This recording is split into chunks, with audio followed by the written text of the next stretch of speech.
What's up, guys? This is Recovery Red coming to you with an episode I'm going to call Steam Release Unfiltered Rants with Red. This is not an episode I had planned on having. I am actually pretty geared up for our next episode, which is going to be on accountability. And I have a guest speaker. Her name is Vivian. Pretty excited about that. Fun fact, Vivian was my grandmother's name. And the Vivian that's going to be joining us is an awesome person. She's in recovery.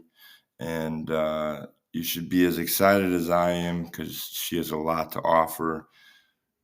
Very, very intelligent person. And I'm excited to have her on the next episode. This, however, is something I came up with today. That a lot going on, and sometimes you need to vent. You need to have your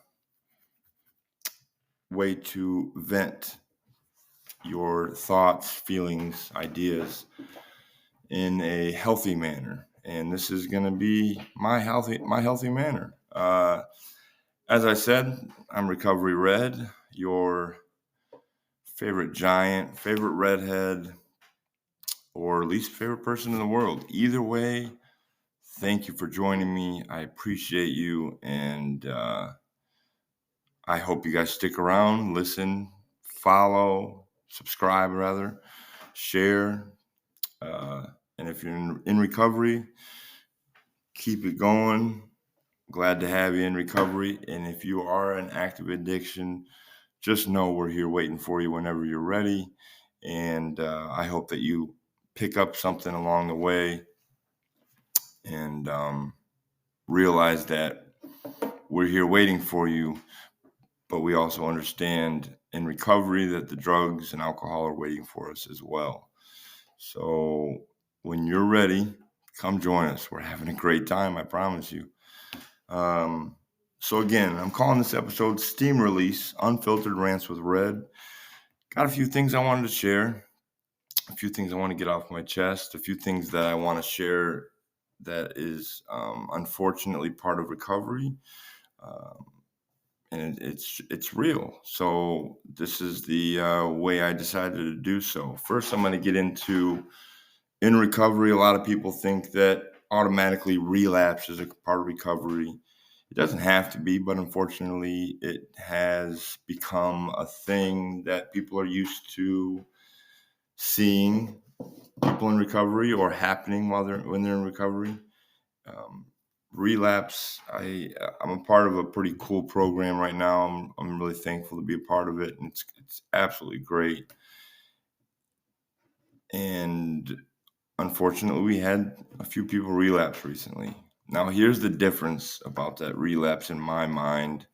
Some people, so the way you have to deal with it in the program I'm in, you get one chance. If you relapse, you have to admit it to the class in front of everybody, and they let you stay. And obviously, you are restricted from certain things until you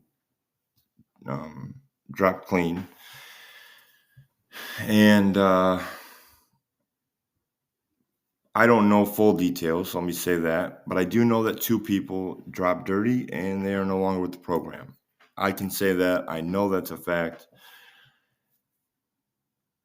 On the flip side, from my understanding, is another person dropped dirty. Now, this person I actually think is and I'm not saying that the other 2 people are bad people, but the person that decided to share with the class that they did relapse, and I should say, actually, to correct myself, 2 people that I know of that have relapsed and shared with the class that they relapsed. They're good people. They're in recovery. Things do happen, and I understand that. I'd be a hypocrite to say that I don't, because I've lived it, I've done it, I've been a part of it. It goes back to something I've said. Life, something that my coach told me in college. Life is 10% what happens. The 90% is how you deal with it. And the two people that I felt like they dealt with it in an awesome way is they admitted that they had this happen, and they come to the realization that it's on them. It's their fault. They take accountability, which obviously we'll get into tomorrow, and they're willing to stay in the program and move forward, get clean, and not let it happen again, and learn from their mistakes. As an addict, you can do it different ways. I'm not saying you can, but people do things different ways, expecting different results. But ultimately, it's really the same way, and it involves you getting high, getting drunk, using your drug of choice. And the issue with that is we know what the end result is. Unfortunately, that end result is sometimes a crapshoot.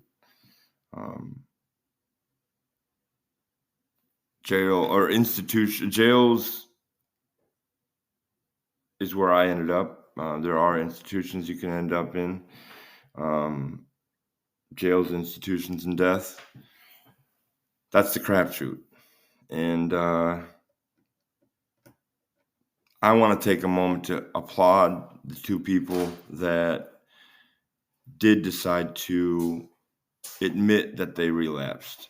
The people that didn't decide that, you know what, I wish them well. I hope that they make it through their life's journey without any issues in their life, and that they take it as a learning experience and not use again, even if they are in the program. And that's just, I think for me, when it happened, it was just a reminder that it is out there. Things do happen, and it's one step away, right? I'm not saying I'm better, because I'm not better than anybody. If anything, I'm, in some eyes, the low man on the totem pole as far as it goes. But my thought process and my outlook on things, it's just not at the aspect of being able to relapse. Guys, if I relapse, I will not be here anymore. And that's what I'm going to tell myself. That's what I'm going to know, because I don't want drugs. I don't want them. Every single time I've ever done anything drugs involved, it doesn't have a good result. There's not one thing great about it in the long run. In my mind, the instant gratification of forgetting what's going on, or masking anything, or just not wanting to have anything to care about. Well, unfortunately, what that does is it makes you selfish, and you don't care about anything whatsoever. And all you care about is that next high, or being drunk, or we're just going to call it a high, the next high, period. And that being said, with my outlook today, in the last couple of days when things have happened, it was just an eye-opener. And rolling into my next part of this, there was a gentleman that graduated our program. I said gentleman, I shouldn't have said that. But there was a person. I'll continue with that. I'm not going to edit that. I'm going to let it be, because this is a unfiltered rant with Red. I'm not going to edit any bit of my audio. I'm sending what I got.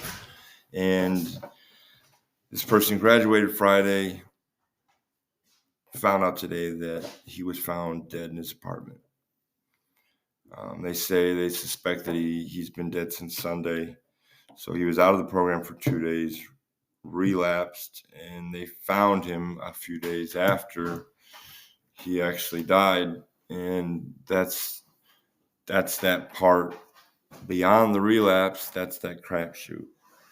And instantly I thought of the family. Talking to the person that I was talking to about this, it's the holidays, and on top of that, just on top of the fact that this person's family no longer has this person around, it's the holidays. I don't know if he had any kids. I can't imagine. I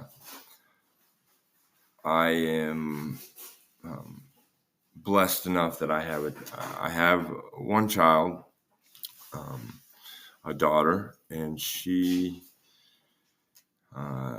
these are real things in life. This is the unfiltered part. She hasn't talked to me in years, and that it breaks my heart every day. Anybody that knows me knows. Anybody that truly knows me knows how much I love my daughter dearly. I love her to death. I miss her so much. It just hurts. And going on with things and dealing with things is a part of this process, life and recovery. And I'm dealing with the things as best I can with what I have control over. And what I have control over on my end is effort. I have control over the effort I make to try to mend that relationship, find out her side verbatim from her, besides speculation or being told certain things that, I'm being told certain things to cut deep because of things I've done wrong. And that's part of recovery, unfortunately, but we've done that to ourselves. I had a guy tell me one time in jail, or didn't tell me, but he was talking to some other people that were complaining about something in jail, and he looked at him and says, "You know what? I don't feel bad for you. I don't feel sorry because you signed up for this." And I think that applies when it comes to addiction. Unfortunately, we continue on and we signed up for it. We didn't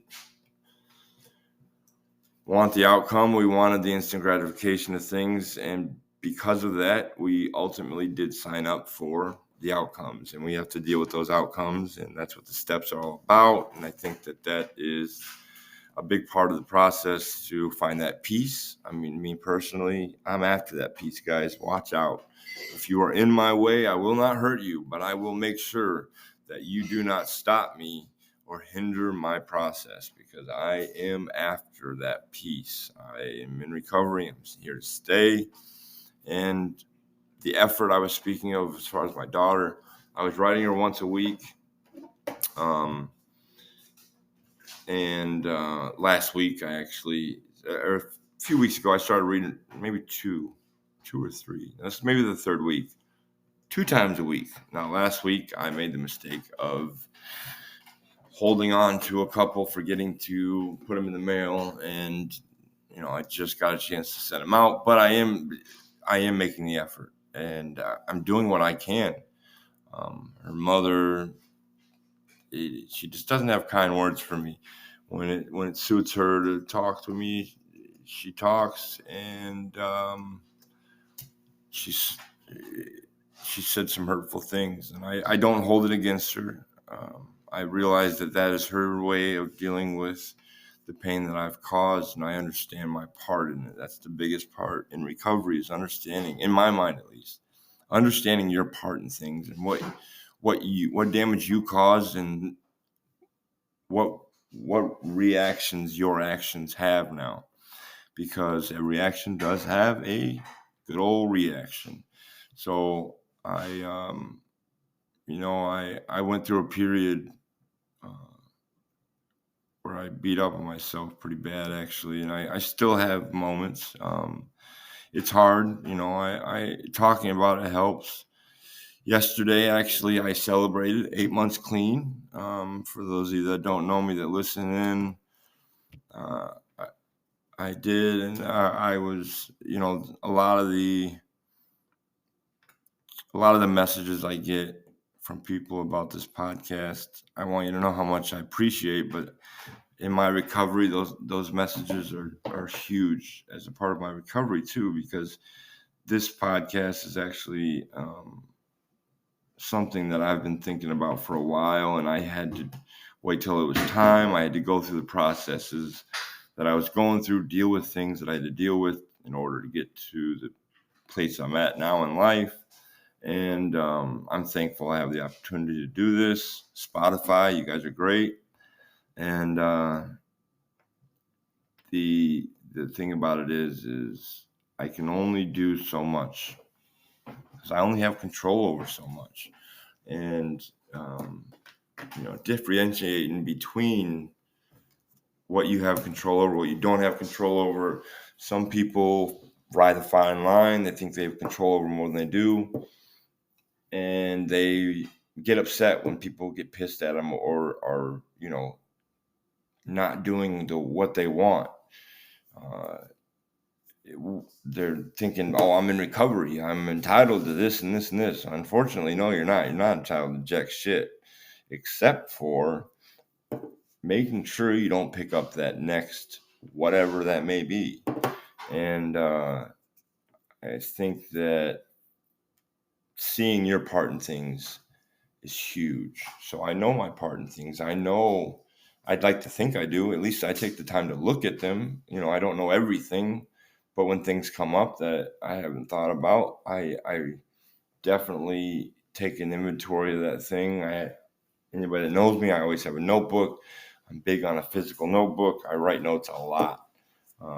I actually write some poetry, and I actually have one I think I'm going to share with you guys today, maybe two. I've got one at least that I want to share. And,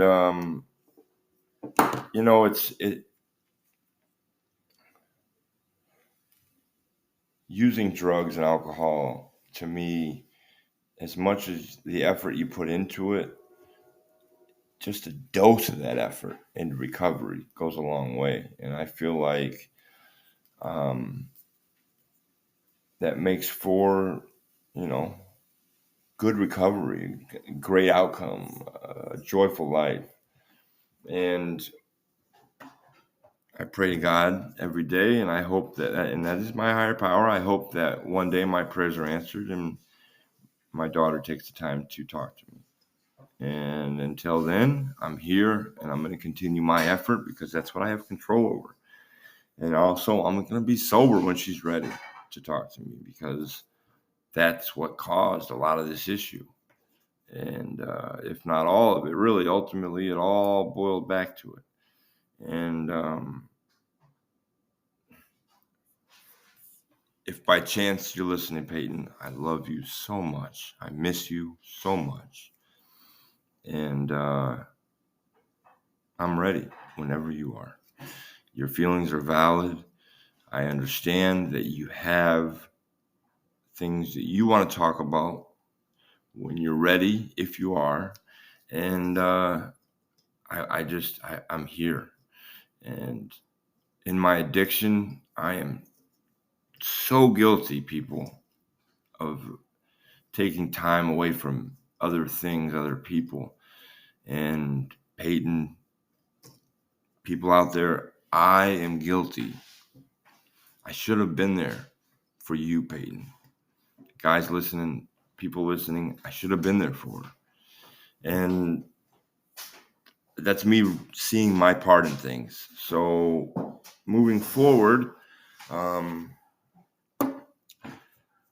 somebody in the program is related to somebody that I graduated high school with. I actually just found this out today.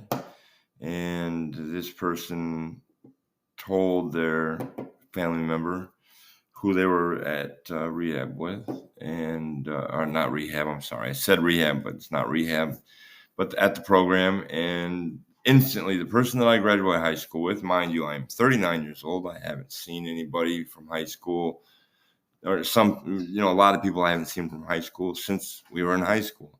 This is one of those people. And I'm not good at this, am I? They instantly told their family members, stay away from him. Horrible. Hoity-toity. Now I said, I'll be honest with you guys. I said, I understand why she's saying that. It's okay. I don't take offense to it. Which, in an aspect, is actually true. I didn't lie to her. But I would be lying to say it didn't hurt a little bit. And I think recognizing that in recovery is huge because moving forward, I don't want to let other people's actions dictate my outcome. Even if I didn't have a driver's license, I'm not letting anybody else drive my car. I happen to have a license. Thank God for that one as well. But still, I'm driving. And that means I get to decide my actions. Nobody else's actions decide my actions. My actions decide my actions. My mind decides my actions. So that being said, I said, I understand because I do. I didn't tell this person that it hurt, but it did.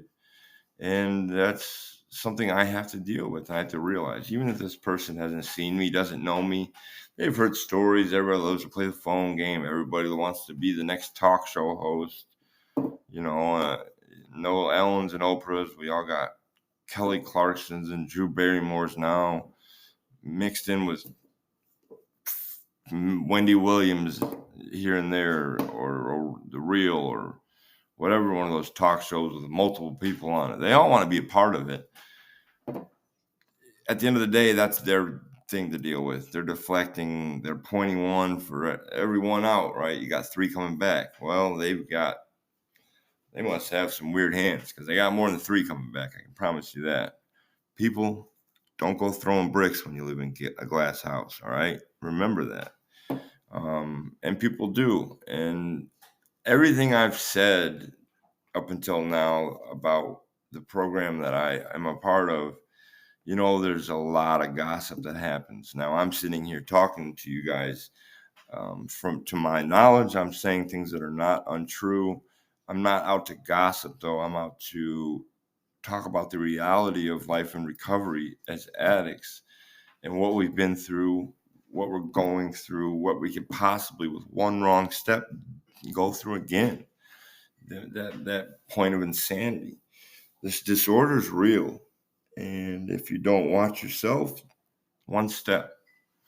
And I think that keeping humility and a level head about yourself is huge in recovery. And I just want to, share with you guys when things are on my mind. So I thought that having this little steam release, as I call it, Unfiltered Rants with myself, good old Recovery Red, would be, a productive way for me to vent things that I'm talking and thinking about outside of this podcast. And life is going to throw curveballs in recovery, and you have to be ready for it. You have to have some humility for it. And all these cheesy things, you gotta want it.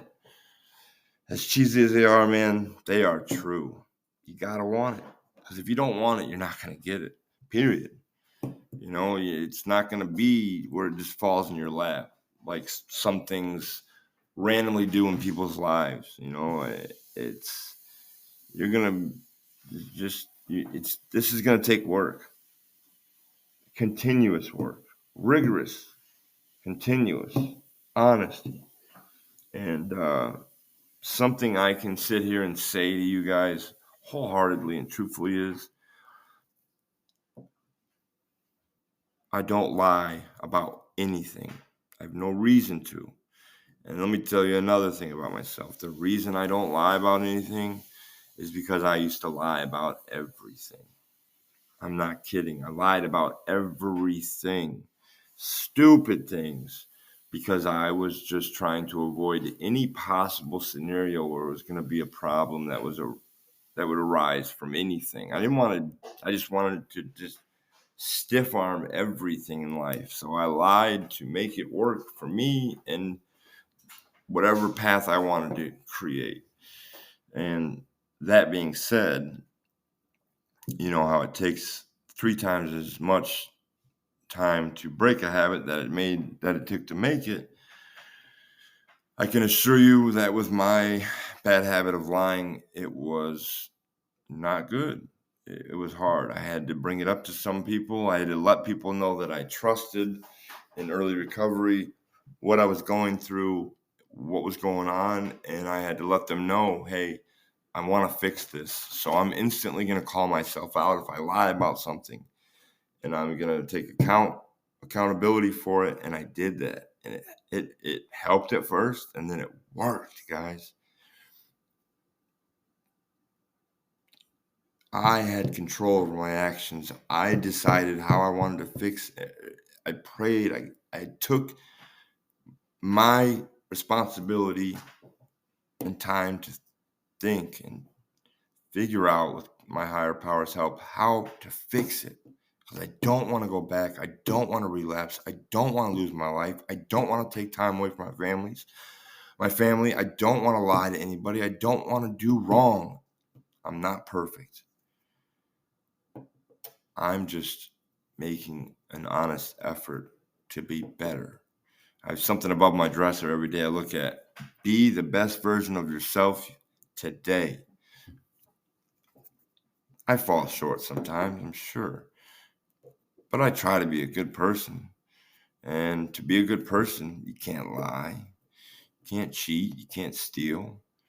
And I'm actually, I'm finding that peace, guys. I don't have it all the way, but I'm finding that peace. And I'm thankful for it. Thankful to God. I love you, dude. You're great. Uh, you are there when nobody else is. And you're always listening. And I love that. I keep a journal. I think I've said that before. And yeah, this is a real thing, guys. And relapse is just as real as recovery. I want to share. I'll share one. I wrote this is. I'll tell you. I wrote two. I wrote a letter from drugs to an addict, and I wrote a letter from addict to drugs. Um, the letter from drugs to an addict is I call a letter from my soul shaker. Dear soul in strife, a dance we wove in shadows deep, a tale of love, I whispered solace, a fleeting charm, yet in my grip you found only harm. Though nights and lows we swayed as one, a symphony of chaos, a battle won. But now, dear friend, the time has come to part our ways, the damage done. In veins I surged, a toxic tide, a twisted bond where secrets hide. Yet in your heart a flicker grew, a spark of strength, a will to renew. Break free, dear soul, from this embrace. Rediscover joy, find a different space. Farewell the shadows, to endless night. Embrace the dawn, it is healing light. A chapter closes, a new one begins. Release the chains, let redemption win. For in this rhyme a plea I send. Find your freedom, let our tale transcend. Yours, drugs. I did that as a part of my recovery. I think it's very therapeutic. And lastly, hopefully I'll have some time before I cut this. This is going to be the letter that an addict writes to their drug of choice. This is what I wrote. And actually, this one is called My Old Refuge. Oh, dearest refuge, in shadows we dance, a desperate waltz, a risky chance. In your embrace I sought escape, yet found despair in each fleeting shape. You offered solace in a hazy mist, but the highs you gave, oh, they don't persist. In your allure my soul was confined, chasing illusions, losing what's defined. Now I pen this rhyme, a farewell to thee, breaking the chains, setting my spirit free. No more the prisoner of your false delight, I reclaim my days, embracing the light. Adieu, dear drugs, we part our ways. I choose a sunrise over endless haze. In sobriety's embrace, I find my song, a melody of healing where I belong. Guys, I love you. Thanks for listening. Look forward to the next episode. That's going to be great with Vivian, and it's going to be accountability. This has been the first episode of Steam Release, Unfiltered Rants with Red, Roman numeral 1. Thanks for joining me. Look forward to next time, guys. Until then, stay clean, America.